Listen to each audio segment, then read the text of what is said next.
Dancing spots and blurry shapes. And then she was sucked down into a well of black. 2. My partner, Rich Conklin, was at the wheel of our unmarked car, and I was sugaring my coffee when I felt the concussion.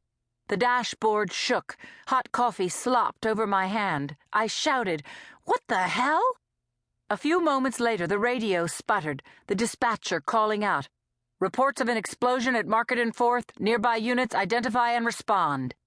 I dumped my coffee out the window, grabbed the mic, and told dispatch we were 2 blocks away as Conklin accelerated up the hill, then braked so that our car slewed across 4th Street, blocking traffic.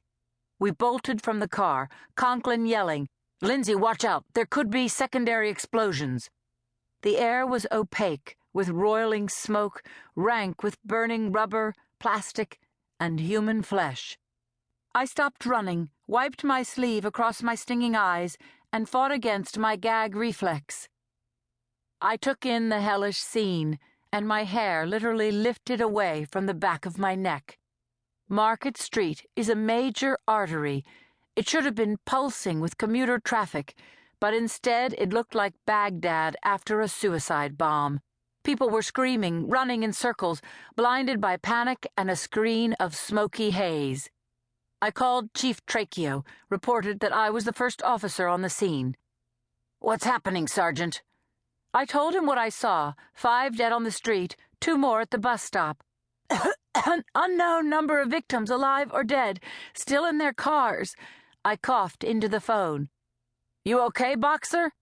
"Yes, sir." I signed off as cruisers, fire rigs, and EMS units, their sirens whooping, streamed onto Market and formed a perimeter at 3rd and at 5th, blocking off oncoming traffic. Moments later, the command vehicle rolled up, and the bomb squad, covered top to toe in gray protective suits, poured onto the debris field. A bloodied woman of indeterminate age and race staggered toward me. I caught her as her knees buckled, and Conklin and I helped her to a gurney.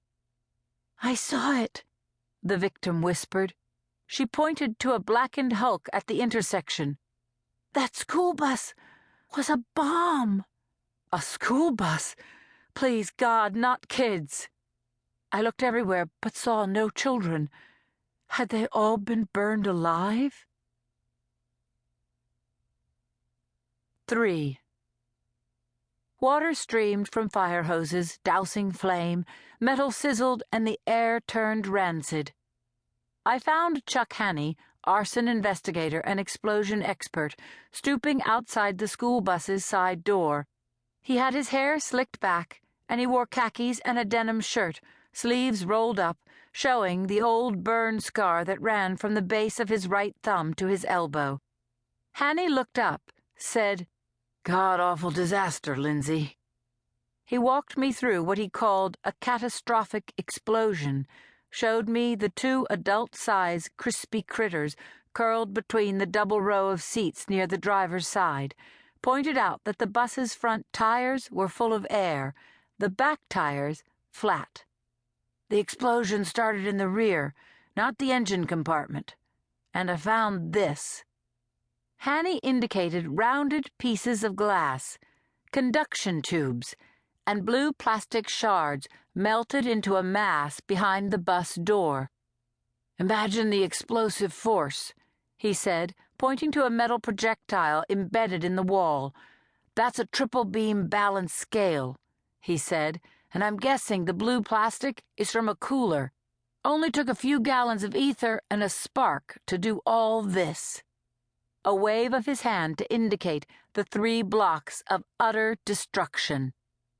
I heard hacking coughs and boots crunching on glass. Conklin, his 6'2" frame materializing out of the haze.